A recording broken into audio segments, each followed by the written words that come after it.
Thank you for calling Collins to enter your 6-digit. Welcome, host. You are now in the host room and can manage your callers from the call-in studio web interface.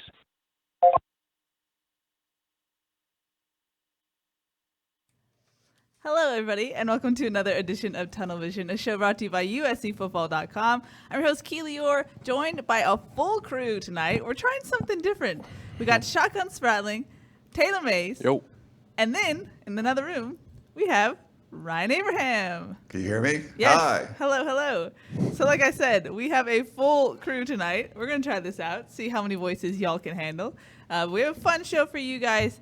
Tonight, we're going to be talking about USC's 41-14 win over the Arizona Wildcats. A stout defensive performance. USC actually got to put more of their backups in. It was a backup game in general, but more of their backups got some playing time, which is good to see for the Trojans. We'll talk about Clay Helton's conference call. We didn't get that much information about injuries, no real injury updates, but we will tomorrow because it's a short week. And then we'll get Taylor May's analysis. Special former player. He has some hot takes. Always does. Always good to hear from him. But wherever you're watching, whether it's YouTube, Periscope, Facebook Live, you can put your comments, questions, concerns. We will put them on the screen and answer them. You can also call us, 512-4TUNNEL. You can talk to any one of us, all that good stuff. You can also tweet at us, #TunnelVision, and I will put your tweet up on the screen. But guys, where do you want to start? I think let's get overall thoughts just from this win. I don't think anyone expected USC's defense to play like they did. I don't think we expected Khalil Tate to play as he did. What were your overall thoughts? Go for it, You want Tom. me to go? Oh, hey. You're the biggest. You get to start. I think that's the rule. Right, Order of importance. I don't want to push my weight around, but I felt good about the win. I felt good. This win is exactly what this team needed. I think it's what our offense needed. It's what our defense definitely needed. Sometimes just small things like this really help your confidence as an entire football team. I think it's important, though, now for our guys to see what we did right and really fix the things that are still lingering for us on offense and on defense, because those are the things that are still going to come up as we go through the rest of the season. But there were so many things. We struggled with the turnover margin for so long, so it's great to finally get that in our favor. I mean, the turnover margin is, to people that don't know, it's probably the most important thing in football, meaning the forced turnovers by the defense versus turnovers given away by the offense. And for us to finally win in that statistic, I really think says a lot. That's why you see us blowing a team out, because that's just how relevant it is to football. And that's something that we needed to fix. We came out, fixed it, and hopefully going forward we'll be able to be consistent in that department. Yeah, obviously it was the first game in I believe it was 17 games that they had won the turnover margin. And that's how you, like you said, that's how you blow out a team. Mm-hmm. When you kind of look back at it, it's not an overwhelming win. Yeah. There's a couple highlight plays. Keenan Kristen in particular, looked great in his limited opportunities. Both those runs, though, I don't think he got touched on either one of them, which tells you, they had a good blocking scheme. Jalen McKenzie actually said after the game, he said, there's probably 4 or 5 other plays that we thought were going to be touchdowns. Could have sprung also. Similarly, but there was a backer that was kind of diving at the offensive lineman's legs and was able to get just enough of the running back to slow him down. Yeah, so those runs were, I think schematically they had some runs where they thought they were going to be big. Yeah. The defense was great, but it just seemed like Arizona's offensive line couldn't do anything right. Yeah. They didn't run the ball great. J.J. Taylor had some yards, but, they were just – it felt like they were free rushers all the time. They didn't communicate very well and pick up blitz. And USC did a lot of blitzing to take advantage of that coming off the edge. So, it looked like USC took care of business, but it wasn't anything where you're just like, wow, they played so great in this game. No, I don't think it was a statement game at all. And the turnovers make it seem a little bit more like that. Definitely. Because, it was a 20-0 game right before the end of the third quarter. Yeah. And that's kind of the similar scores that we've seen with Arizona the last couple of years with Khalil Tate. And suddenly, Khalil Tate does something magical, and suddenly they're right back in the game. Yeah. If you remember last year, USC just absolutely dominated the entire first half. And then suddenly it's like you get to late in the third quarter, early in the fourth. You're like, wait, this is a game. Still a game, yeah. And that's what could have happened in this game easily because USC didn't fully take advantage of those turnovers. They did get a touchdown on one of them, but the other two they had to settle for field goals. Yep. So they had some other opportunities to extend earlier that didn't really happen, and the offense was really slow to get going. Yeah. So there were some things. Obviously, still a lot of things to clean up, but I think, like you said, the team really needed this. Yeah.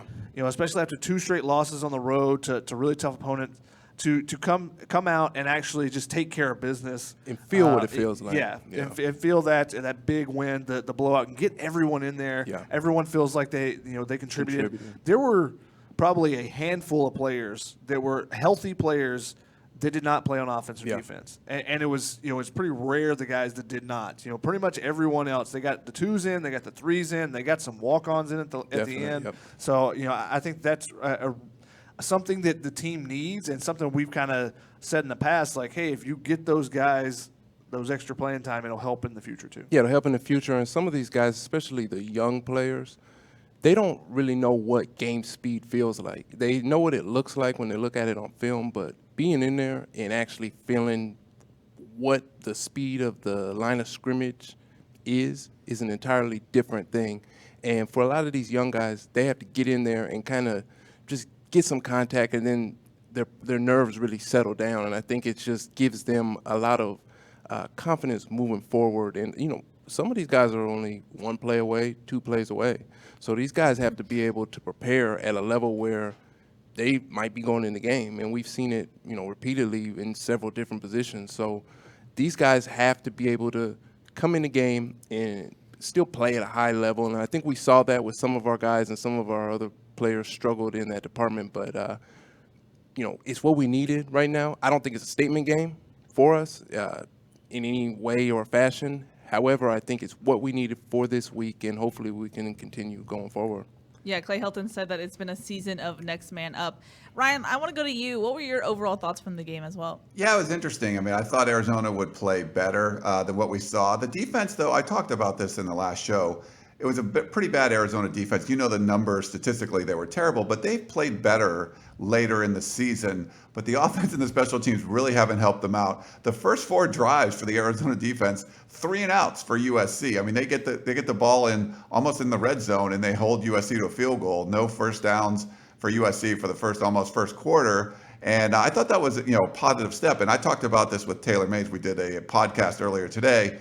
You can check out in the Peristyle podcast. See, we can plug our podcast too, not just your. Well done. Boom. Well Yeah. done. Taylor did a great job filling in for Coach Harvey Hyde today. But as a defender, I think you get demoralized a little bit. But give USC credit. They won the turnover battle. That's something that they hadn't done for 17 games. So being able to do that was key. And, even though there wasn't a whole lot of scoring early on from the offense, they got things rolling later. And just sort of, I guess the solid verbal people say it's like a crock-potting, or sort of like crock-potted Arizona throughout the entire game. But, man, Khalil Tate, I tweeted during the game, I'm like, I think he's going to get benched. I predict he's going to get benched. He did. Very strange. It just seems like Noel Mazzoni, the offensive coordinator for Arizona, does not have the same kind of liking of a Khalil Tate as maybe Kevin Sumlin does. They just haven't used him the same way Rich Rodriguez has, and he just looks like a different player to me. I think he's healthy. I don't think it's an injury sort of thing, but give USC's defense credit. 6 sacks on Khalil Tate. I mean, they were chasing him all over the place, and Grant Gunnell came in, and I thought he played a lot better. He escaped a bunch of sacks that you thought Khalil Tate would be able to do. But overall, I mean, you needed a win like this. 2 losses in a row. You got to come home and win your game at home. USC's 4-3 now. controlling their own destiny in the Pac-12 South. I know a lot of USC fans don't feel like that's the ultimate goal, but that's kind of where this team is right now. So needed this one. You had to do that. You got to go on the road on a short week. Sucks to have all the injuries. We, like I said, didn't really get a ton of updates on who's going to be out for how long, but it seems like some guys are going to be out some significant time, and we'll see how USC bounces back from that. And real quick, the secondary, I thought they've done a really nice job starting 3 freshmen at 2 corners and the nickel back. Greg Burns, I think, has done a really good job with that crew. Yeah. What did you take away from Keaton Slovis' performance? I got to talk to Graham Harrell briefly, and one of the things he noted was that he thought Keaton was the most hesitant he's been this season. And he said that just comes with a true freshman quarterback. But we expected the air raid to kind of explode in this game, just given the stats that we knew about Arizona's defense. What did you take away from this offensive performance, and specifically Keaton? I mean, you look at him, and like you said, he was hesitant, but Clay Helton did give him credit, said, sometimes things aren't going to run smoothly, but good quarterbacks don't make a critical error. Yep. He didn't do that. Now, there were a couple times where on the broadcast they were talking about, hey, he had a guy open. Without having the all-22, it's hard to say and see some of those plays. But, there were opportunities to attack down the field, I thought, and I just didn't see that in the game plan necessarily. So part of it was on him, but there were also, it just didn't seem like that was what they want to do. They ran a lot of wide receiver screens and stuff, which there really was the only one that was successful was to Michael Pittman for the touchdown. Now, that was a 10-yard touchdown, but they ran several of them and didn't get a lot of yards out of them. So, I thought that they would try to attack a little bit more downfield, especially with the secondary of Arizona just not being that great. They did attack a little bit more in the middle with Drake London. You saw him get some catches, which is a positive. But I think that they really thought there were openings to gash them with runs. And like we said earlier, Jalen McKenzie said it was close. There was several plays that were close that weren't breaking. And then when Keenan got in there, he was able to break some runs. And hit it. So Keaton Slovis did what he had to do, but he didn't. I don't think he really built on that Notre Dame game very well. I thought he was great in the Notre Dame game, his ability to step up in the pocket. This time, instead of stepping up in the pocket, he was running backwards a lot. Now, probably that had something to do with Arizona. They were probably cognizant of what he did against Notre Dame, and were trying to stop that. But it just seemed like too many times he was turning to run away and not keeping his eyes down the field. Yeah, there were some plays where Keaton just looked inconsistent. We're saying that he didn't really take that next step. He did what he had to do, and as a team, we did what we had to do to win this game. And the tough part, I guess the frustrating part about Keaton is sometimes he really looks great. Like, there was a couple plays in the second half where he would drop back, look to the front side, knowing he's going to come back to the backside on a double slant route, just to look off the middle hole defender, get him to come to the front side, to the 2 receiver side, and he's coming back to the inside slant. That's a NFL progression. That's a great quarterback progression. But then he'll do other things, and I'm like, what are you doing? And I don't know if it's his fault. And I have to say that I did say, and I've said leading up to this game in the last couple weeks, I think we have to get the ball in the hands of our best players, whether it's wide receiver screens, short hitch routes. I've been saying let's get the ball in the hands of our best players because they're highly touted. They are who they are. Micah Pittman, Tyler Vaughns.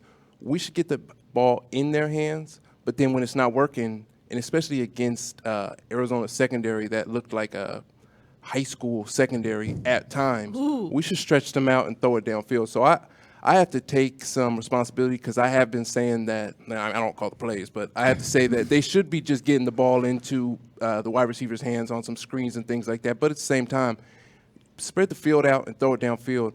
Spread the ball out and throw it downfield because we just have so many weapons. And especially, I thought he was going to throw for 500 yards against them. Wow. I thought it was that type of 400, 500 yards, but just really just light them up with his arm.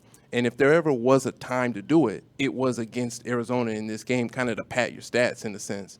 And it didn't happen. I don't think it's a bad thing for Keaton, but I think as long as he learns from this situation and really figures out what he needs to do as a quarterback going forward with the assistance of Graham Harrell, I think he'll continue to get better. But you're 100% right. It wasn't what I thought it was going to be coming off of the Notre Dame game. Because the Notre Dame game, he looked poised.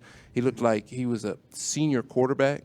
And then now against this Arizona team that's really struggled on defense. He looked good, and then he looked inconsistent at the same time. I think there's two factors there. You look at it, he missed some throws for the first time we've really seen. There were a couple of throws. There was one to Amon-Ra St. Brown to the right side near the pylon, which may have been a touchdown pass, which he's hit. He's hit almost all his throws. That's been one of the more impressive things about him. But also, he got hit a lot early in the game, and I think that has had its effect. We've talked about this previously on the show when JT Daniels got hit a ton in that Stanford game last year early in the season. It hurt his confidence. It plays a role. And his eyes started dropping and did different things, and he had to build himself back up. And I think Keaton, he took some big shots in that game, and I think it affected him to an extent. And maybe that played into him not being able to make some of the throws that we've seen him make previously. Now, he's taken other hits, obviously the Utah hit, but he didn't come back from that one. But he took some hits in the Notre Dame game. But I don't think he was able to get into a rhythm first and then take a couple hits. I think when you're already in a rhythm, it makes it a lot easier than if you take a couple hits first and then try to get in the rhythm afterwards. So I think that played a factor into it. But we'll see how he bounces back. They're going to need him to because of how many injuries in that. We talked about how this was a good win for the team, but it was also a bad win for the team. Yeah. There are so many injuries that came out of this and are really important injuries. Talanoa Hufanga. We don't have updates on it yet. I'm going to run through them, Shotgun. I'm going to step back in. So the 6 injuries, Clay Helton described them all as significant. The only one that I would deem maybe not as significant is Stephen Carr, just based on the way that he talked about it after the game. Because I asked him, I was like, how are you feeling? And he was like, all good, just a minor tweak, and then did a little dance to prove it. But that's something, it's a hamstring injury. It's something that could linger, especially for a running back. So that's Stephen Carr. Talanoa Hufanga has a shoulder injury. He's had that history with his clavicle and shoulder injuries. I heard a coach describe it as he effed up his shoulder. It just did not look good. And then Marquise Stepp came out with an ankle injury. Drake Jackson also has an ankle injury. He wasn't even able to walk to the locker room. They actually had to cart him to the locker room. And then Malik McClain has a shoulder injury, and then Munir McClain has a knee injury. And Munir's did not look good, and Malik looked definitely in pain. But Clay didn't want to give any full updates. He said it was status quo right now. They'll know more tomorrow because tomorrow is a Monday, but it's essentially a Tuesday practice for USC. So we'll get a full update tomorrow. But like you said, Shotgun, these are significant injuries to key players on USC's team. How do you see this playing out going forward? I mean, it was a multi-cart night, both during the game and after the game. They had multiple players that had to be carted off during the game. You had multiple guys at the end of the game. I mean, you had both the McClain brothers were carted off out the tunnel. You had both the running backs, Marquise Stepp and Stephen Carr, were carted out together. So you got 4 players going down, and that's not even including Talanoa Hufanga, who got out of there really quickly. He didn't want to talk to anybody, which tells me a lot because he's such a kind of a kind-spirited guy, and willing to talk to anyone, type of thing. To see him kind of bolt out of the locker room and kind of skip the food and everything else, that is probably not a good sign. The way he was sitting on the field, the way they laid him down, just all the factors into it. We don't want to guess on what the injury is, but it's probably not a positive for him, which is really unfortunate for him because of the injuries he sustained so far in the year and a half that he's been at USC, and the fact that he is such an important part of that back end for them, and having to replace another guy. I mean, Isaiah Polamau has been the lone ranger back there to be healthy. Everyone else has missed time of the original 5 starters. He's the only guy that's been healthy. Now Chris Steele's been pretty healthy as well, and he's kind of worked his way into now he's pretty much a starter as well. But when you have Dorian Hewitt coming in and starting, and Max Williams, these guys, Max Williams, we didn't know where he would be with his recovery. Dorian Hewitt was coming in as a safety initially. Now he's starting at cornerback. Like Ryan said, give a lot of credit to Greg Burns and what they've done there to be able to just roll some guys in. And the guys that came in and played this game because of the injuries last week, Palia Naitiote being out, Christian Rector sat out this game. And, I don't know if he's going to play next week either with a short week too. They're going to try to rest him. And, Chad K told me after the game that Christian Rector and Clay Helton came to the decision that was probably best for him to just sit and try to get that ankle back healthy. So with that, I don't know if he'll be back next week either. So if he's out on one side and Drake Jackson's out on the other side, It's tough. You got to get some guys in there that are going to be able to rush the passer. Caleb Tremblay did a good job. Yeah. You know, they use more of the rush-ins, the outside linebackers, with Hunter Echols and Abdul Malik McClain, who got a sack. Unfortunately, he got injured on the play. Yeah. So they're just a lack of bodies right now. One. I mean, Connor Murphy didn't play because he has a shoulder injury, so he didn't play defense. He played a little bit of special teams. They're hoping he'll be ready to go next week.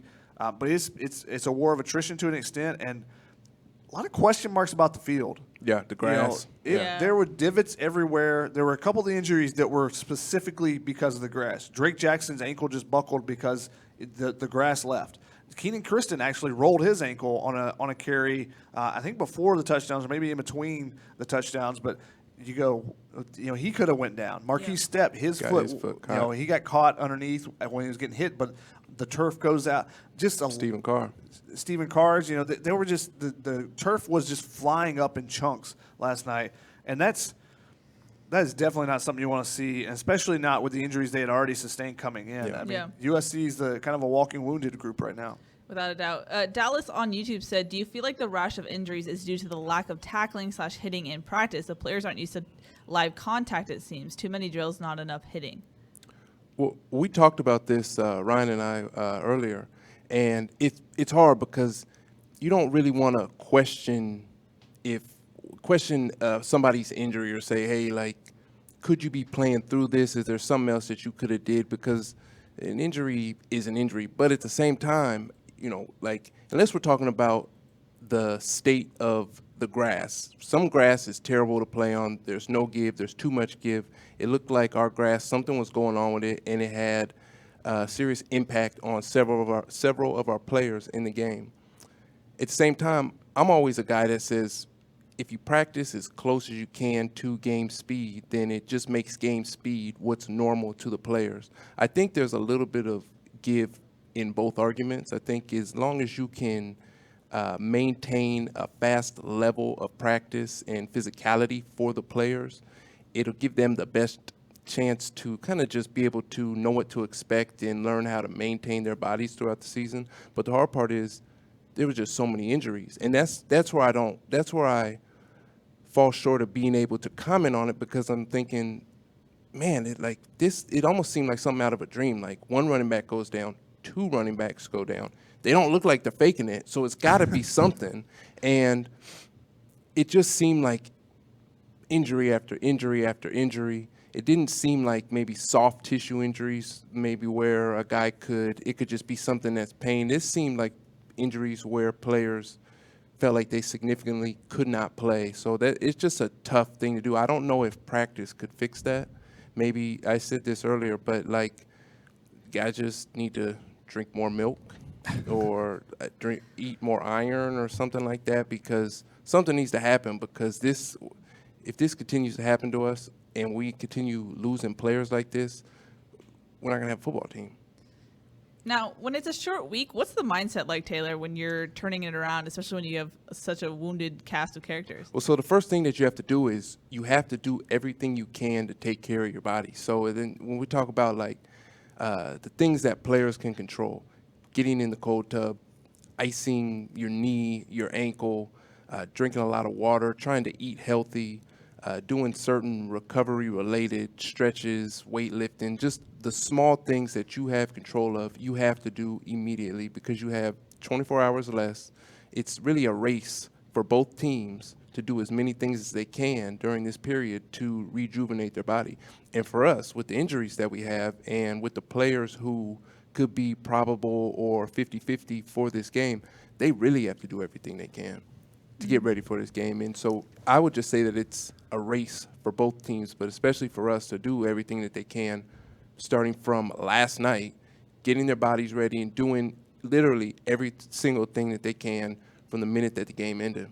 Yeah. It's actually 25 hours shorter. 25 hours. You got to go travel, time zone. Time zone, okay. And the travel itself, it puts that extra emphasis because everyone who's flown knows you get off the plane, you're a little stiff, little achy, you're a little dehydrated. Even if you don't get like a full on jet lag, you know, there's a little bit of an effect, and that when you lose that day of recovery, extra day of recovery, because they're right back at it. Practice. Huge. You know, they'll have their normal Monday practice today, which is essentially a walkthrough to an extent. But they go right back to the practice field tomorrow.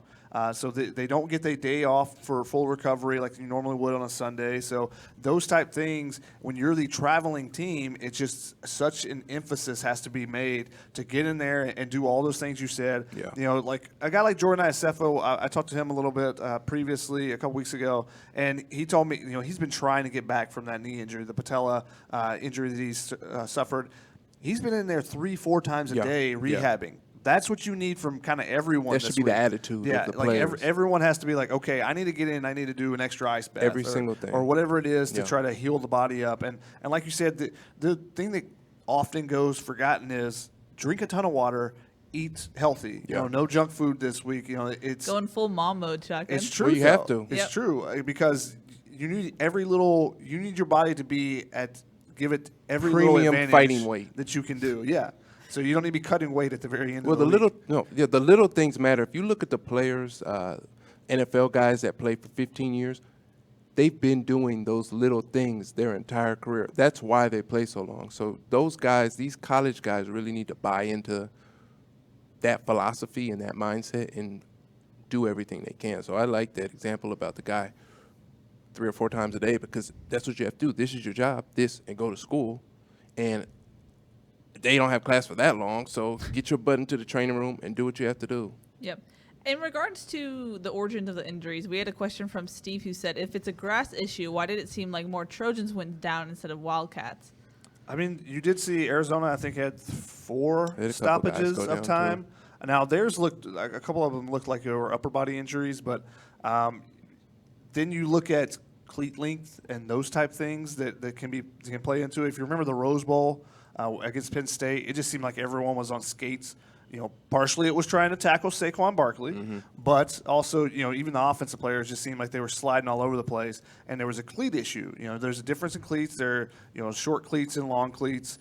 So sometimes you got to make an equipment switch when you go out and do warm-ups and stuff and say, that's why you got to go full speed in warm-ups. So you have to move around. See what's going on. And if you're slipping and sliding, go, this isn't going to work. I need to make some changes.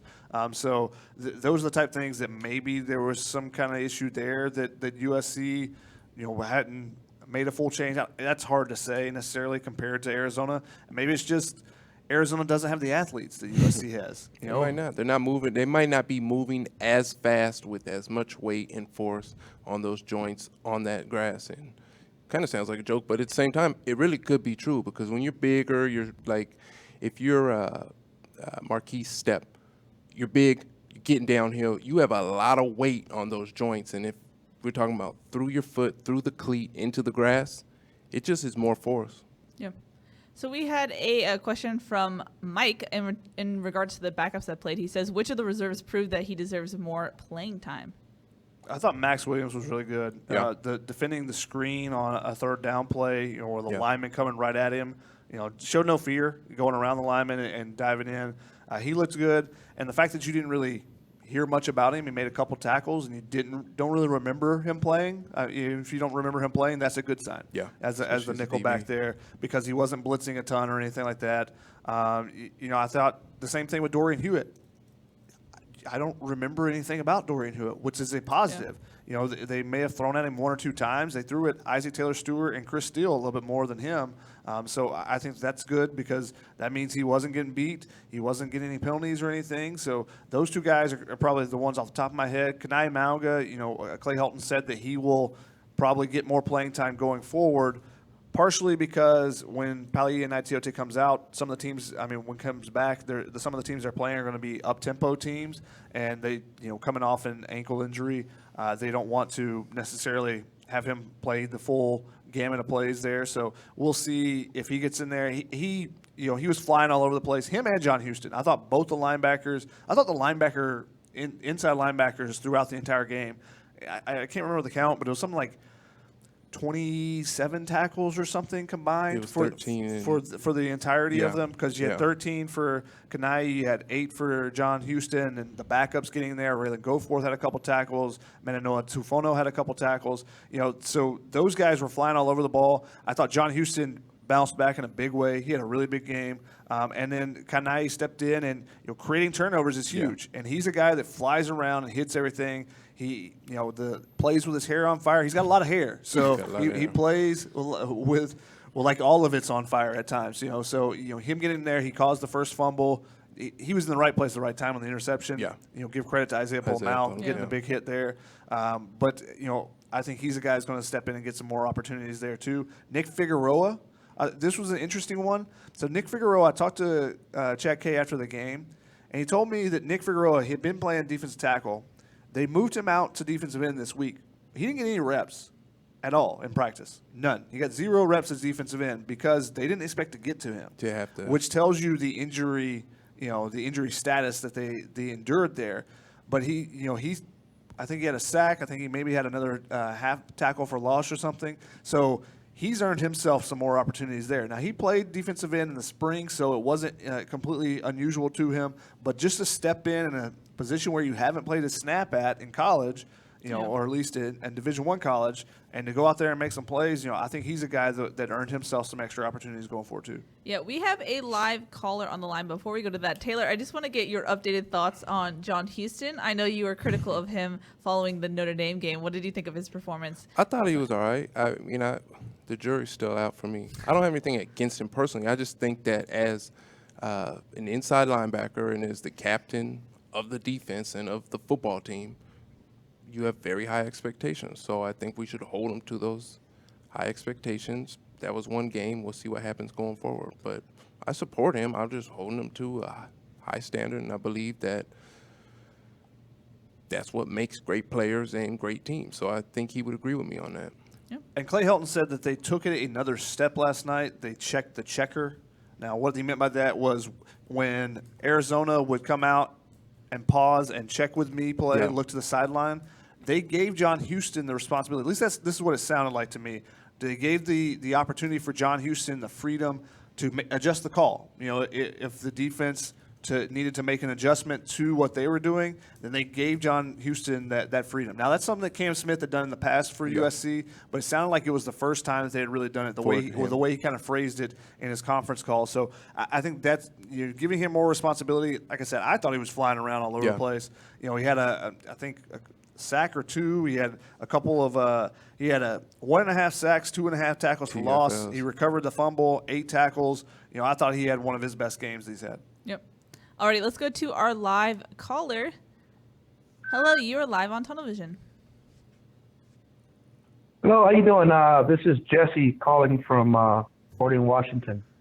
How you doing, guys? Love the show. Thanks for calling in. Are outstanding.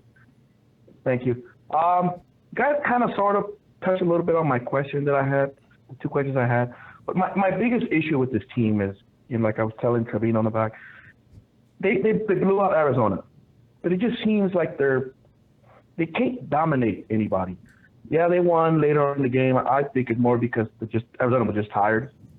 And they don't really dominate anybody physically. They don't really show toughness. Yeah, they have their games here and there. But it's probably more like a question that maybe Taylor can answer. You guys have been around too. But can you remember back when he was playing with Pete Carroll? And I guess a lot of us a lot of us grew up with this Pete Carroll era, so we're used to that. We're not used to this guy we had as a coach now. But it just seems like they're not physical, they're not tough. They play down to the competition. And then the only time we see the young explosive players we have is when, by somebody gets hurt, or, oh my God, this guy can play. And it's just baffling with this coaching staff. And it's been years of this. What do you guys think of that? I will say it was 34-0 to begin the fourth quarter, early in the fourth quarter. So that's pretty blowing out somebody. Yeah, I would say so it is a blowout, but I can understand, like we're saying that we did leave a lot on the table for this team. Yep. And a blowout is a blowout, obviously. But when we're looking at the potential of our team versus this Arizona team, we maybe could have beat them 77-0. I know that a blowout is still a blowout, but at the same time, if we're being very critical, we want to look at every aspect of our teams. And talking about the defense, one of the things, and this always comes up like, well, okay, what's the difference between the current team, and let's say the team of 10, 15 years ago?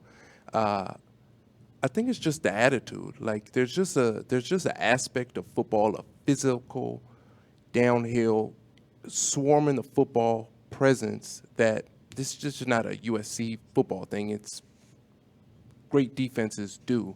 And that's the one thing. That's why I've been so critical of John Houston, because I think he's the one. Well, we look at Talanoa too.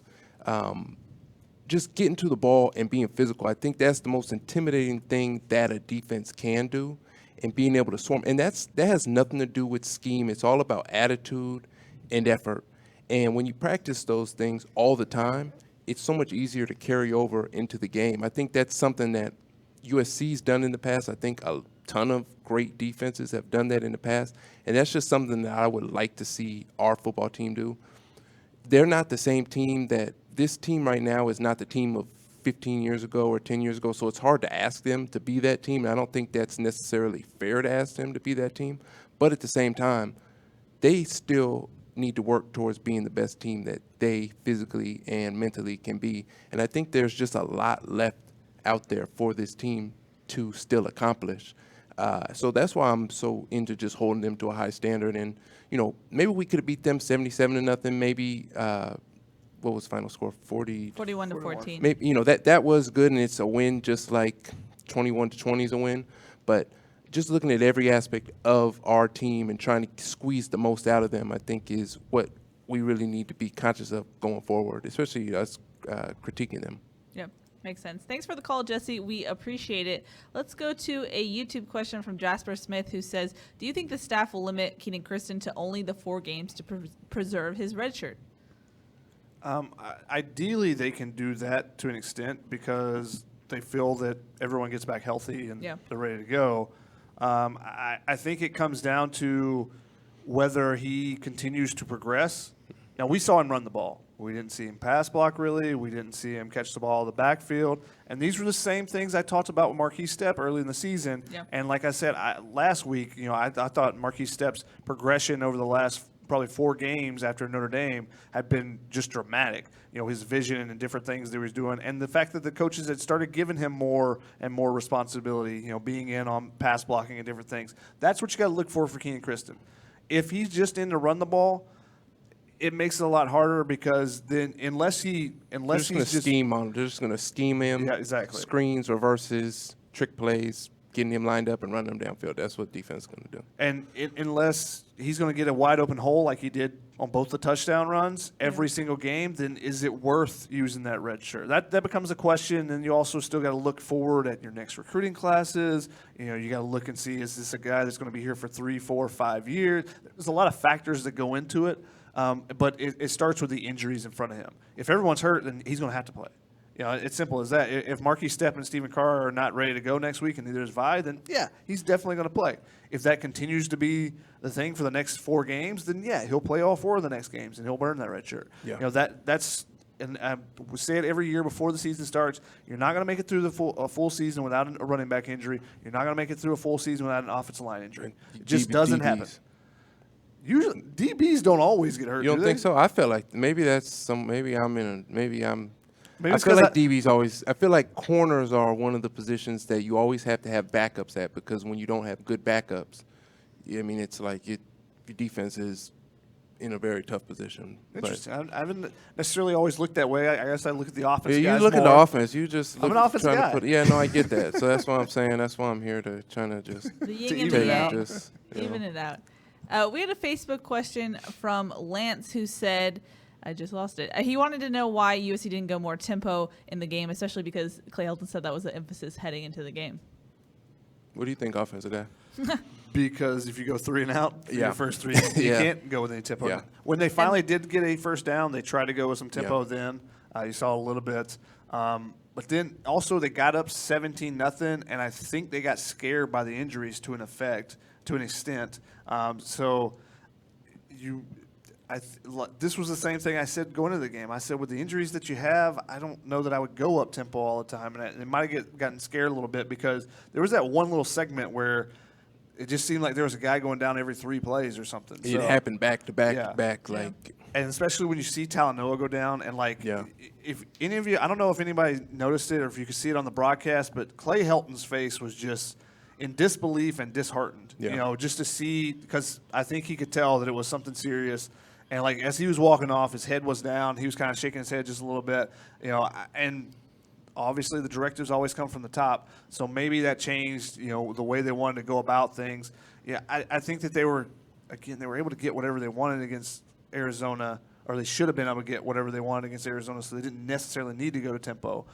But I think that played into it to an extent. But it all started with just 3 straight 3-and-outs. You can't get any tempo if you can't get a first down. And I had asked Graham Harrell that about tempo, and he essentially said the same thing you said, shotgun. So, but people are wondering if Ryan went to dinner or what the status of Ryan is. Ryan, I believe you have a Periscope question, correct? I'm still here. I'm just in the other room. This is my studio, and I get put in the back room. I don't know what's going on. You chose it. Chose to go. I just figured this out. I don't know. Yeah, so we're here. I'm just trying to help out behind the scenes, doing some questions.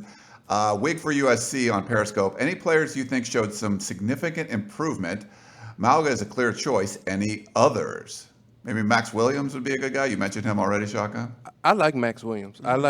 He had a couple plays in the University of Washington game where I thought he looked very natural. And from a defensive perspective, you have to have good corners. Nickel is such an important position. Nickel, basically corner. But it is a very important position. You guard third down routes. Sometimes you have a run fit. Sometimes you have to get a jam and sync. He looks very natural in that position. That's why I was very disappointed in him for when he got in trouble, because we need him. And he can step up right now and really help this team and help our team with the injuries, help provide depth. The kid's a good player. I want to see him really do the right thing moving forward and really help this team, because his technique looks very, very natural at that position. And that's, I think, something that's really hard to find. Yeah, I don't think he necessarily improved a lot, because I was already impressed with him. He's already good. A little bit I saw in the Washington game. A couple guys that I think did take steps forward. Dejon Benton getting on the field. He was going to be in the mix already. Chad Kay said he this was going to be his first game. He was planning to be played in this game, and he came in there, and I thought he showed some nice moves up there. Nick Figueroa, like I mentioned earlier, did really well. Dorian Hewitt was unexpected. I thought they would try to pick on him, and they were not able to at all. And then Abdul Malik McClain, coming back, it was a great job, going outside pass rush, coming back inside, forcing the quarterback outside and chasing him down. Just so unfortunate that he gets hurt on the play too. He's another guy that's been, that injury bug just has continued to bother him. And then I thought Juliana Falanico actually had some nice plays coming off the edge as well. And he's a guy that's been, that they haven't used those outside linebackers a ton the last couple of games against Washington and Notre Dame, so we haven't seen him or Hunter Echols, or Malik McClain would have been in that spot too. But I thought that he had a couple nice moves in the game as well. And Chase Williams, because Chase Williams gets thrown in there when Talanoa gets injured, and Chase Williams has given up a couple big plays this season. I thought that you never heard his name either. He was blitzing some. He was solid out there as well. So I think he's a guy that's improved, and now he's going to probably have to take over for the rest of the season. Yep. We have a question specifically for Taylor from Omar on YouTube. He says, Taylor, as a defensive mind, is it easier for you to read a defense when you know they don't have a tight end to worry about, nor a real play action threat? Yes and no. I think it just depends on what defense. Are we talking about what defense that we're playing? Because reading through the tight end to the offensive line, that's basically where your dead giveaways are on run-pass reads. But if they don't have any hard play-action pass, then I guess it is very easy. The problem with that is they do misdirection or some, different things with the wide receivers are basically taking over for what the tight end might do in terms of the misdirection, or they do a ghost motion where the wide receiver just runs like a fake handoff or something like that. So it's easier in a sense, but then at the same time, you have to train your eyes to get a read coming from a different place versus traditional football, reading the tight end to the tackle, or what we call the triangle, which is Keely would tell you, the center and the two guards back to the tailback if he's at home, meaning he's dotted behind the quarterback. But it just depends. I think the hard part is that there's so much misdirection now with these spread offenses and running a fake screen to this side and then throwing the ball back to the right side, and that it's still the same principles in terms of trying to train your eyes to look at the right thing and stay on the right thing. And I can tell when a guy has his eyes in the wrong place because the read will be right in front of him, but he's going to the wrong place, and that's the struggle. You know, it's like somebody's dangling something right in front of you, but you're trying to stay right here with this person, but you got this dangling right in front of you, and that's where discipline comes in. Yeah. I think they were referencing USC's offense, meaning if you were a defense going against them. I get you. But we put 84 in the backfield, so he's tight end. So. And he had a couple nice blocks in this game. Also, he June did. Wolf played a little bit more in this game as the backup tight end. He actually had the block of the linebacker on Marquise Stepp's touchdown run. Yeah. Got just enough of him, but did enough there. You know, they're using that H-back spot differently than a traditional tight end, but they're also still lining them up on the end of the line at times. In this game in particular, they were attempting to spread it out Arizona more. So they used more 4 wide receiver sets than they had necessarily last week against Notre Dame or even the week before against Washington. Yeah. We have a question from Warren on YouTube who says, how do y'all think this team does if JT Daniels was not hurt in the Fresno State game? Are we still 4-3? Do you think he will be a major contributor next season after this injury? I can't answer this one. Why not? Well, I mean, I can answer it, but I'm just saying, like, I don't know enough about JT. It's a big I've seen hypothetical, him, which you guys know my stance Shotgun on it. is But very anti-hypothetical. I would, I think that they're 1 win, if not 2 wins, better with JT. I just think the experience of having 12 games last year, he doesn't throw 3 interceptions in both BYU and Washington. I think BYU is the biggest one. I think I said after the Washington game that I thought if JT was there, and maybe it's a different game plan, who knows, for defensively, but the defensive game plan that Washington gave would have suited JT Daniels' his strengths. His ability to move the ball down the field, just taking the shorter gains, which he had done really well in fall camp and stuff. I thought they would have beat Washington, even though that was a much bigger spread than the BYU game or anything. But you have a guy that's got experience or a guy making his very first start, and you go to overtime and you force a ball in to Drake London. Those type of things. I think that just having that extra experience, that USC would have had a much better chance in both those games. Yeah. Ryan, I'm putting you on the spot right now. Oh. Where do you think USC is if they still have JT Daniels? It's a good question. I think you probably win the BYU game. And that's probably the one that you would switch for me. I think there's a chance. I mean, you talk about Utah. I don't know. Maybe they don't. Maybe they play it a little bit differently. That really worked in that game with Matt Fink just kind of throwing the ball down the field to the wide receiver. raid. The YOLO raid worked pretty well. I don't think you switch the results at Washington or at Notre Dame. So I would go from 4-3 to 5-2. That's my guess. Interesting. Okay. Let's go to another question. I believe it's on YouTube from Bobby. Or no, it's Facebook. He says, did Clancy change his defensive mindset and turn into a blitz Jedi, or did they change? Did the change in players make all the difference? No, Clancy blitzes a lot. I don't blitz a lot. Yeah. It's weird because there's a big separation. Some people think Clancy never blitzes, and some people think he blitzes way too much. He blitzes. Blitzes the safeties a lot too. I've never seen safeties blitz as much as our safeties come down and come off the edge of the line of scrimmage. And there was a lot of zero coverage in this game. Bringing multiple guys, similar to the blitz that Washington brought against USC. Yeah. That USC got the big 60-yard run, but also it slowed USC down earlier. Yeah. Bringing a linebacker and a secondary player off the edge from the backside. And that was the couple plays where Isaiah Polamalu got big hits on the quarterback from the backside, one of those resulting in the interception. So he brings a lot of stuff. Some games he'll sit back, and like that's when he's trying to break his tendencies. They always talk about, we didn't see that on film before. Yeah. That's when Clancy's trying to do that to an opposing team because he likes to bring pressure a lot. Yeah, he brings pressure, and he brings a lot of – and here's the thing about zero coverage. The offense doesn't have enough guys to block it, so our guys have to get home. If the quarterback's coming up to the line of scrimmage and he sees that we're in a zero pressure blitz, our guys got to get lined up, get in the track stance, and go. Because the quarterback's getting rid of the ball. there's not enough guys to block our guys. They got to go because we got to get a hit on the quarterback. If he can hold the ball, I don't know. We're screwed. You're allowed to say that. Yeah, my bad. We're screwed because there's nobody downfield. Our guys are playing one-on-one with no help, and that's where the big plays come. I think we did a better job yesterday of getting down in there, coming hard off the edge. Guys were coming fast and putting pressure immediately on the quarterback, and you see really the difference that it makes for a defense against an offense when you can put pressure on the quarterback, and we were in his lap all day. And they really wanted to pressure Khalil Tate to look like in that game. They want to give him any time to sit back there and have extra. When you bring those type of blitzes, it's partly with Khalil Tate is to have two guys there to tackle him, like when Isaiah Polamau and Drake Jackson were both there for the sack, instead of just having one guy because of how elusive he can be. And then when Grant Gunnell comes in, you got a true freshman, so you want to pressure him a little bit, make him make quick decisions. So I think that all went into it. I think that was the game plan all along. It's like we're going to bring a lot of pressure against these two guys because of the way they play the game. Yeah, which makes sense. Let's keep on the defensive theme and go to our live caller. I believe it is Jeff from Connecticut, if I can get it to go. Yes. Hello, you're live on television.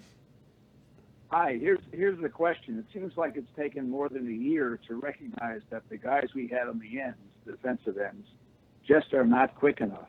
And this is the first time we've had some speed, and lo and behold, we cut down the runs around the edges. With our defensive ends, we're both kind of.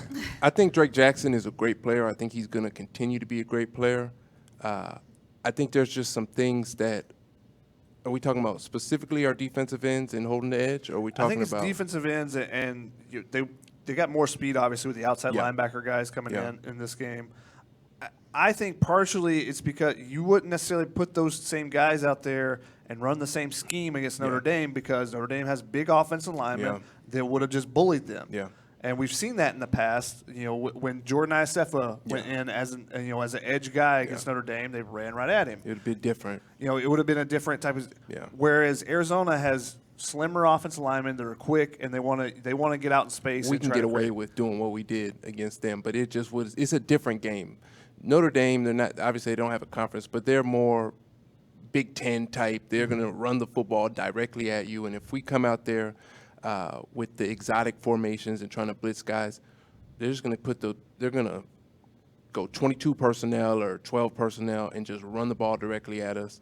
And that's really a scheme part of it. We would have really struggled if we would have tried to do that with that personnel against somebody like Notre Dame. But it works. Like you said, it works against Arizona. Ideally, you have both. If you're really elite, then you have guys like Drake Jackson who can do both themselves. Yeah.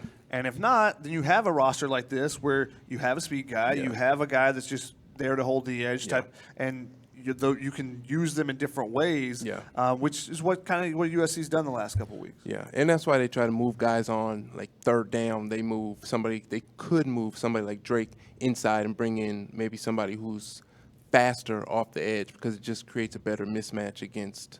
But I don't know. We'll see going forward. They did a little bit of that with Caleb Tremblay, actually moving him from the edge to inside in some of those third and long situations. And that makes me wonder. Kind of talking about this.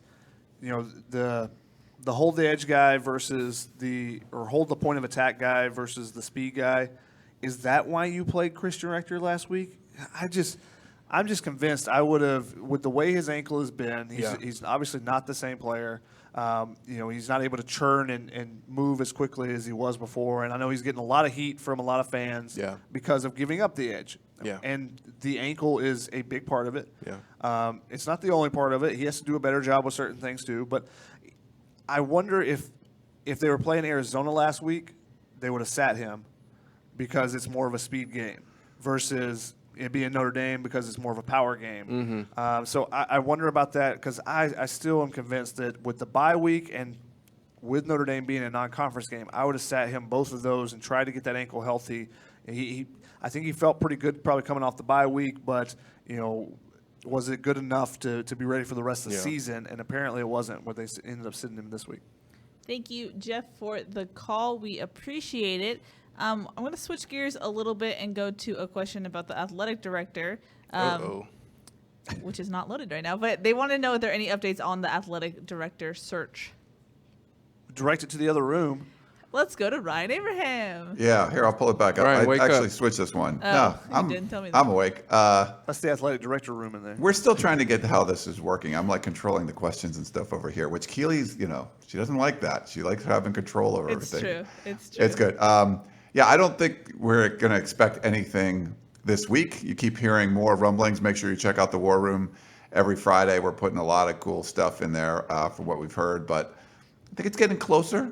But I don't think we have an imminent decision anytime super soon. So we'll see. Next few weeks, I would say you have a better chance than over the next week. Good to know. Thank you, boss man. We had a question, Shotgun, that I'm going to direct to you just because I was next to you on the sideline when this happened. They wanted to know what the deal was with the penalty on Keenan Kristen for high-fiving the fan. Oh, my God. Okay, so during the Washington-Oregon game, Brian Addison, if any of you get follow recruiting, was a USC target from Gardena Serra. They scored a touchdown, Oregon did. He jumps up at a Washington fan, had a pom-pom. He jumped up, didn't hit it. They threw a flag because of an interaction with the fan. And so that is technically the rule. But also the rules expert on that broadcast said, yes, it's technically the rule. I would have just not seen that one. And that's the same thing it should have been done with this Keenan Kristen. This was not the marquee step. Marquee step with Reggie Bush, that one deserved a flag. It didn't deserve to be broken up like it did, but it deserved a flag because you're posing, you're strutting, you're pointing, and you go over and get a handshake, and you have interacted with technically a fan at that time. But this one, Keenan Kristen is going fast. He tries to slow down as he gets in the end zone. He jumps over the photography line, and there's someone there. And he puts his hand up and gives him a high five. It's a terrible call. It's just completely unnecessary. It's not an over-exorbitant, it's not an excessive celebration. And he gets an unsportsmanlike conduct. And my thing is, that is like the most sportsmanlike thing you can do. Are you not trying to grow fans in the game? No. Or no, you're trying to run fans away. Like, you don't touch them. Don't touch them. We'll keep. So if they're going to do that, if they're going to throw a flag on that, they should start kicking people out like they do in baseball when they reach over, and they interact with the play. It's live. They're like, no, you got to leave now. Yeah. Because the Pac-12 referees say that you do. Because you're going to get us a penalty otherwise. It's just a dumb penalty. It's another thing. The Pac-12 referees being just just being too sensitive, basically, about something. That's one of the ones where you go, okay, that happened. Was it serious enough that we should throw a flag? No. You just let it go. He's not jumping into the crowd, doing a Lambeau leap or something like that. If it's going all out and interacting with the fans, if you're chucking the ball in the air after you throw it, you get an interception like Kanai did. Yeah. Oh, man, Clay Helton was so mad on the sideline, too. Yeah. That was a full-on chuck. He put some gusto into it. Yeah, he threw it. I thought we just won the college basketball championship game when those guys in Kentucky throw the ball in there. I was like, wait, what sport are we? Yeah, it was just, but the excessive or unsportsmanlike conduct, Keenan Kristen, is awful. Yeah. And Clay Helton let them know about it as well. He was talking to him for a good, it was like a 3-minute break, I think, at that time. He was there for about 2 minutes talking to him. Read lips hard, and he was like, let's just go home, guys. Let's just go home. We got a tweet from Jason who says, reading Clay Helton's comments from his presser, meaning the Sunday night press conference, he actually quote-tweeted your tweet, Shotgun, where Clay said he told the team that if they believe themselves and play with confidence, they can play with any team in the country. He says, do you guys believe this, and how do you think it would go if they do believe in themselves? I mean, I don't think that is an accurate statement. I think there is talent, and I think that's what he's trying to drive at, is that you guys are really talented. As long as you have confidence and believe in yourself is probably the term people are going to jump on. But if you play with confidence, you play much better. Yeah. Look good, feel good, play good. Yeah. It's a simple thing, and it's a simple saying, but if you're playing with confidence, then you play to your best ability normally. So I think that's what he's trying to get at. Now, the injuries and stuff they have, no, I don't think they can line up and play LSU or Alabama or Clemson next week and win, particularly with the injuries. Yeah. But, there are deficiencies on this team that they just would not stand up with those. Can they continue to get better and potentially win the Pac-12? Yes, that's still a possibility, a realistic possibility. I've watched Oregon twice, maybe 3 times this year. I'm still not sold on them. I think they're good. I don't think they're great, though. I think USC, especially playing at home, can beat them. Washington should have won that game probably.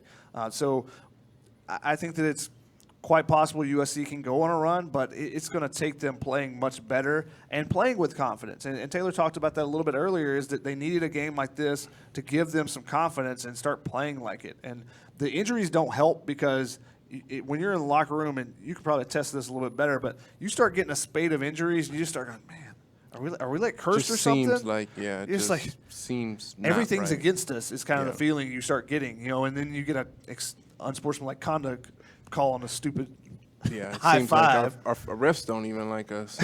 What I would say about the confidence thing is that, for me, the best form of confidence is really doing the little things and being prepared to play. I think that if our players do the right thing, they work hard, they put the time in, like we were talking about, doing all the rehab that they can. If they do all those small things, especially the young players, if they take it seriously and take advantage of every opportunity that they get at practice, in film, eating healthy, when you do those things, then when you get into the game, you feel confident because you know you've done everything you can leading up to that point. I think that it's easy to post photos of yourself on Instagram and say that you're this or you're that, or tell people how good you're going to be, or act confident. But the true confidence comes from actually doing the work that leads up to, the event or the game, something like that. That's where the true confidence comes, in my opinion, and that's where I don't know if that's exactly what Coach Clay was saying, but that would be what I would tell the team in this situation. Shotgun, you kind of already touched on it a little bit, but Andrew on Facebook said, 5 games left in the season. What are the odds of USC winning out? Ryan, you want to chime in here? I don't think the odds are great. I would say, going into the Arizona game, I was thinking they could go 5-1 was probably their ceiling, that they would, or not their ceiling, but they could go 6-0. That's their ceiling. But that would be the high end of what I would give them. Probably a 4-2, but maybe a 5-1 going into the Arizona game. So, and I predicted them to lose the Arizona game. So, see how much I know as far as predictions go. I'm terrible with them. I've said it several times, but I also was fooled by Ryan, I will say. Ryan was telling me that Arizona's been playing really well. He's a trickster. And then because I did not get flying back from Notre Dame, did not get a chance to watch any Arizona tape, and they were not good. Watch the Texas Tech. They were pretty good. No, they're not good. They can't communicate on the offensive line. Their secondary is trash. They're just not good. They're not a good football team. Yeah, unfortunately, they've muted Khalil Tate's best abilities. That's a square peg round hole thing. But as far as the chances, Andrew, of winning out, so probably the 2 toughest games are going to be Oregon and Arizona State. Now, Arizona State, they're in close games all the time. If you watch that game at all, it was a rainstorm in Utah. Jaden Daniels completed like 4 passes. They did not look good. That was their worst game of the year. But I think both of those games are going to be difficult. Oregon's at home, Arizona State's on the road. Man, but I was doing my Pac-12 power rankings, and after you get to like number 5, you just kind of want everyone to be tied in last place together. It just doesn't look good for the Pac-12. So all these games are winnable. I would say, the way Oregon's playing, they're doing a pretty good job. I think that's going to be a tough one at home. And ASU, I think, will pose a threat. Now, could USC struggle at a short week against Colorado? Man, they just look so awful, though. They really look bad. Taylor and I were talking about the best part of that team is Ralphie, the Buffalo. The Buffalo. The Bison. But you got like Laviska Chenault's great, Mustafa Johnson on the defensive line. They got some really good players, but there's like 3 or 4 good players on the team, and everyone else kind of stinks. So I just don't know which teams are going to pose a big threat outside of Oregon and Arizona State at this point. But we've seen UCLA go out and win some big games too. So who knows? But the Pac-12, it's sort of like a crapshoot every week. Now, we'll say this. Our team this season has won big games for us and then lost the next week. Mm-hmm. So, and those were away games? They haven't won an away game. Yeah, we haven't won an away game. So that those little things count. So we have to, if we're trying to prove things as a football team, this is the next step. We have to win on the road, and we have to be able to win after a big win the week before. That's the next step for this team. Beat Stanford, do you think that's a big win? Not necessarily so much now, but then you go on the road, lose BYU. Exactly. Beat Utah, go on the road and lose. So great point by Taylor there. They've got to actually go and beat Colorado, even though on paper they may not look that great. Yeah. Or, watching them for Ryan, but I can't trust Ryan's eyes anymore, apparently. Wow. Ryan was looking at the Buffalo. Jeez. Cal, you thought that game might be something, but they just don't look very good without a competent quarterback at all there. Yeah. So, and Devin Monster got hurt in that one. Don't know how serious his injury will be. So, if they don't get Ethan Garbers back, Ryan, is he done for the year, or is he? I haven't heard. It was significant, but Garbers, I think, played a little bit in this last game and then went back out again. So they had their third-string quarterback. It was it's not pretty. Like Cal, and They lost to Oregon State. That says a lot. yeah, that's not good. Yep. They're wasting a really good defense. Taylor would know that. Yeah. Taylor would know that. What is that supposed to mean? Well, no, I'm just saying, like he'd feel bad that they're wasting a really good defense. True. We have a question on Facebook, I believe. Nope, we don't. Oh, here you go. It's going up now. Sorry. Yeah. Ryan. I had a little comment there I wanted to put up first. Okay, Brad on Facebook says, shotgun, who has the better O-line, Oregon, Notre Dame? They moved Washington yesterday, wondering what our chances look like. I really like Oregon's offensive line, especially on the left side. I don't think Notre Dame's offensive line works really well together, but I don't think they have the stars they had maybe a couple years ago. Obviously, when they had McGlinchey and Quentin Nelson, who were both first-round picks. I don't think they have that type talent. Some of the guys USC actually had recruited. Aaron Banks was a guy. They're okay. Might be NFL players, but not first-round talent. Whereas Penei Sewell's, maybe a top 10 pick. He is a monster over there. And anytime that they have any issues, you saw they were throwing screen passes and stuff. 4th and 3, what do? Put Penei Sewell out there. And let him go and block somebody. Follow that guy. I think that they've got some.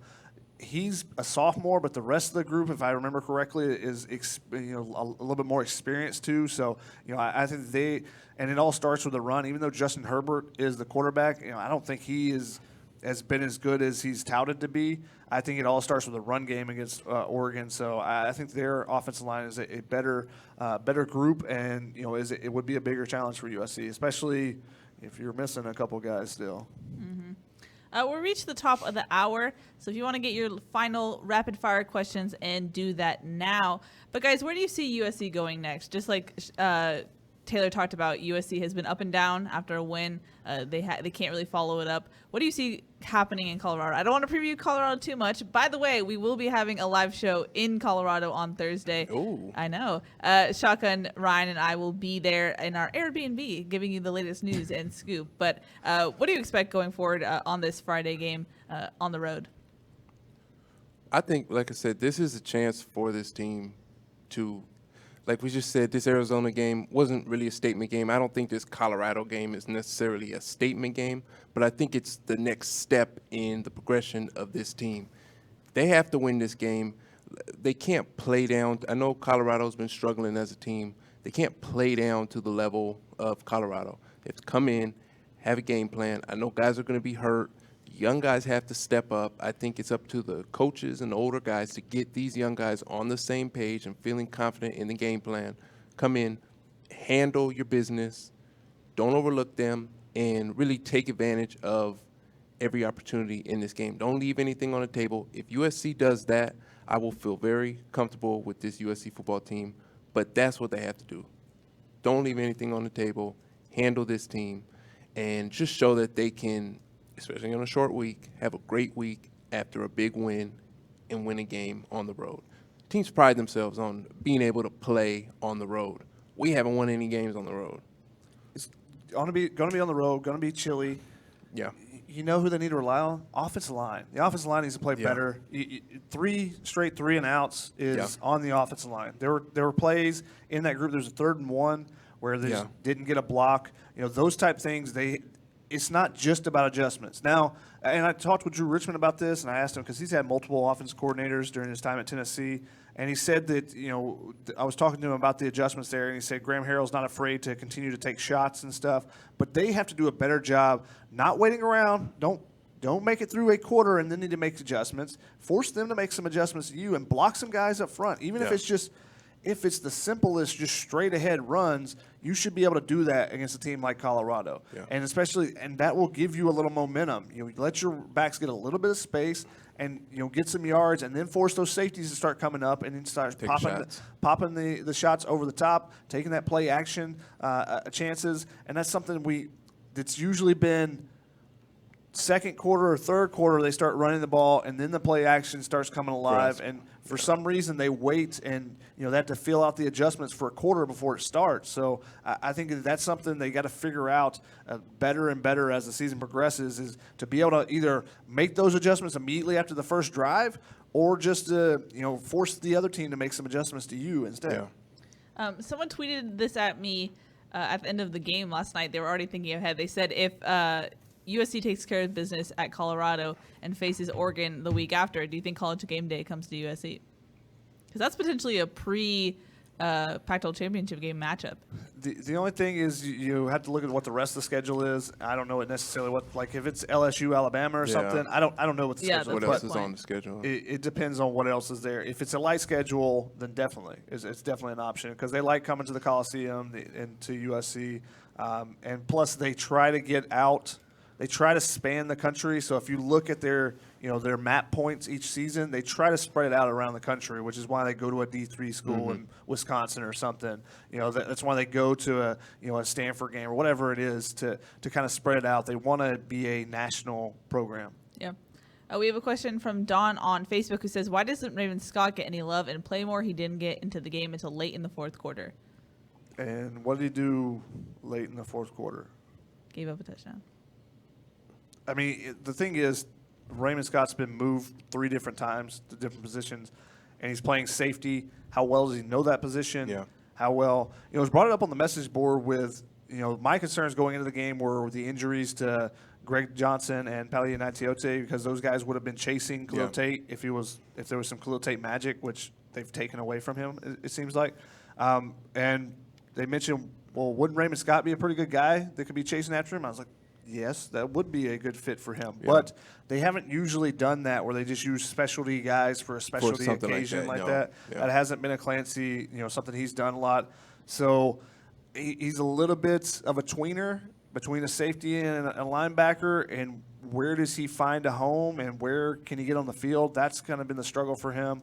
And he gave up the touchdown late, and probably more disappointing was it looked like it looked terrible. It looked like quarters coverage, or it looked like it was quarters coverage, and he just kind of jogged with it. Yeah, it looked like quarters coverage, and you got to stay inside of the number 2 receiver going vertical, and it just looked like he let the receiver get across his face to the middle of the field, which is the weakness of the coverage. But at the same time, that's your number 1 responsibility in the secondary, number 2 vertical. So I could understand if it was like, a 7 route going away from where his leverage is supposed to be, but it's just hard, and it looked like he didn't. I don't know, I maybe thought he was hurt or something, because he didn't. It looked like he was jogging towards the end of the play, and coaches aren't going to put you in. They're not going to put you in if that's the effort that you're showing, because it's not fair to the rest of the team. It's not fair to the players who are giving their everything out there on the field, and it's got to be better than that. Yeah. He was pretty upset about it after the game, or towards the end of the game. Keely, I think you saw him as well. Yeah. Everyone was celebrating, and he kind of had his head down and went back to the bench and just kind of sat there. He looked a little shell-shocked. So. But I mean, that's just, guys can act like they're upset, but that's one thing. But as a football player, the only thing, your resume is the eye in the sky. That's all you have. There's just what goes on the camera. That's all you have. And you either perform or you don't perform. So hopefully he get it figured out. Yep. We have a question from Truth Hurts, or more of a statement, I guess. He says, I blame Clay Helton for not playing Keenan Kristen in the beginning of the year. Instead, we have Tyler Vaughn's returning punts, ? I don't know if Keenan Kristen's a great punt returner. I don't know if he can catch the ball. You can say, well, Ronald Jones has all the speed. He's got to be a kick returner, but he couldn't catch the ball when he got to USC. So, and it's hard to necessarily say that he is when we haven't seen him do anything, because we don't get to watch practice anymore, unfortunately. So if you see that he's the guy, then yeah, you put him in there and like he's going to be a difference maker for us, then yes. But that they haven't even really had him on. I don't even think he's on the depth chart, as far as the punt return position. So it's hard to say that he should be back there necessarily. Yeah, and that's an important. I mean, we saw how important special teams is on the fumbled punt by Arizona. Yep. You don't want to put a player out there if you don't have confidence in him. I know obviously he can catch the ball, but you have to have another level of confidence in a punt returner and or a kick returner to put them out there on the field, because if they make a mistake, I mean, these coaches' jobs are on the line. Everybody's, life is on the line in a sense. So they're not just going to put a guy out there because he has potential. He has to earn that spot. If you remember Jack Jones at Notre Dame a few years ago, first opportunity, muffs the punt, inside the 10-yard line, Notre Dame scores again. I think we went from like a 10-0 game to a 17-0 game or something like that really quickly, and that ball game was quickly out of hand. We have, I think I'm going to do the last final question of the night. It's from Jeff, who says, what juniors do you think will declare for the draft? Hopefully none. The guys that I question, that I think could potentially look at that are in the middle of that defensive line.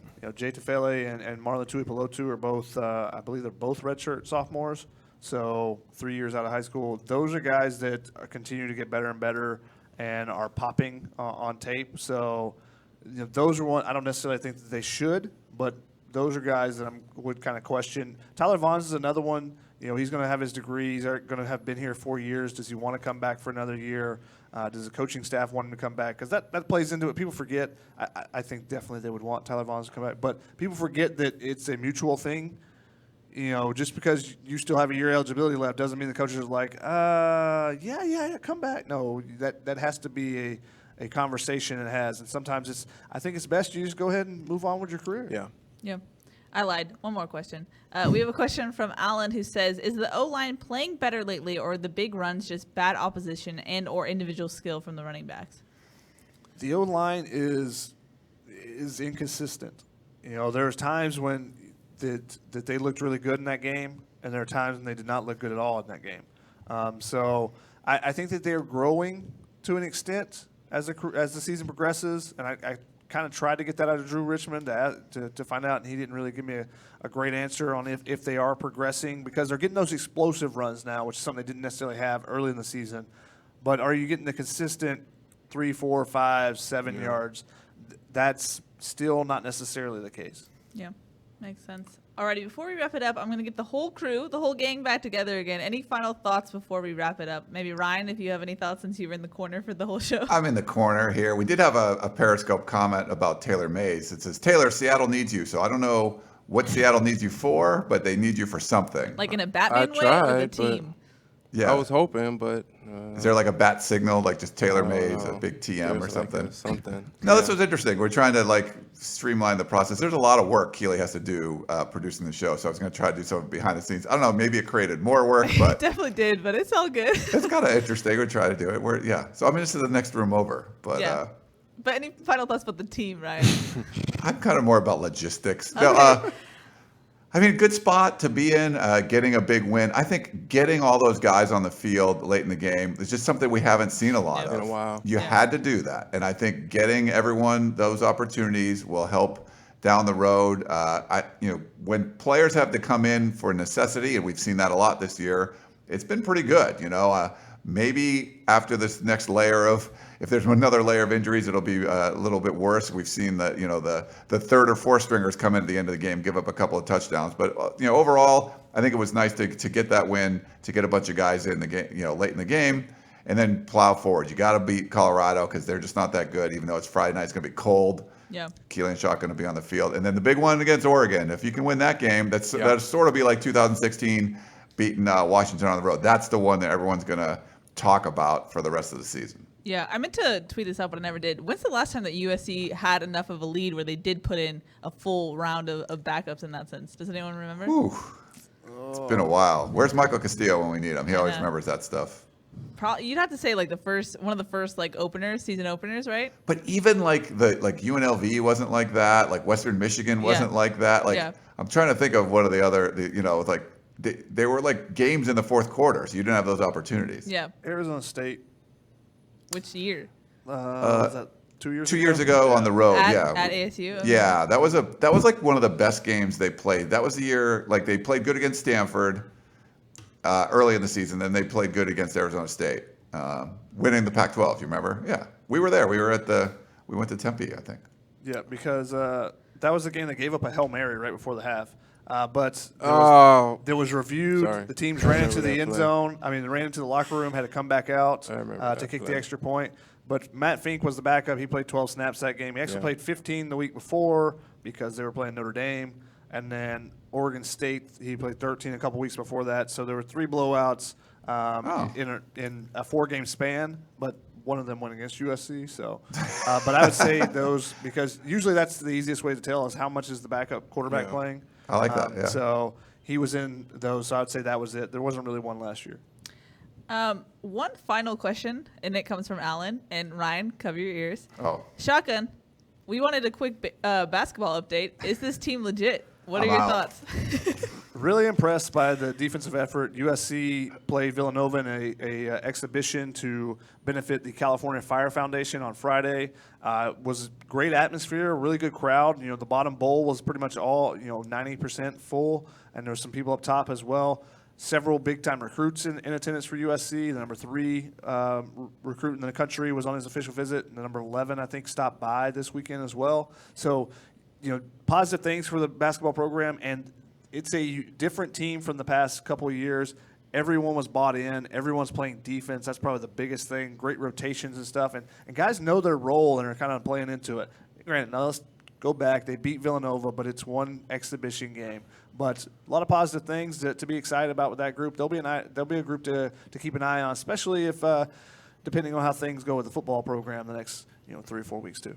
Oh, wow. Before basketball season starts. Ominous. Ominous. Alrighty, that's going to wrap it up for today's show. We tried something new. 4 people on the show. We'll see going forward. But that's going to wrap it up. That's Shotgun. That's Taylor. That's Ryan in the next room. I'm Keely. We'll see y'all on Thursday coming live from Colorado. Till then, we'll see y'all. Bye. We're the Brady Bunch here. Bye. We got to get a little.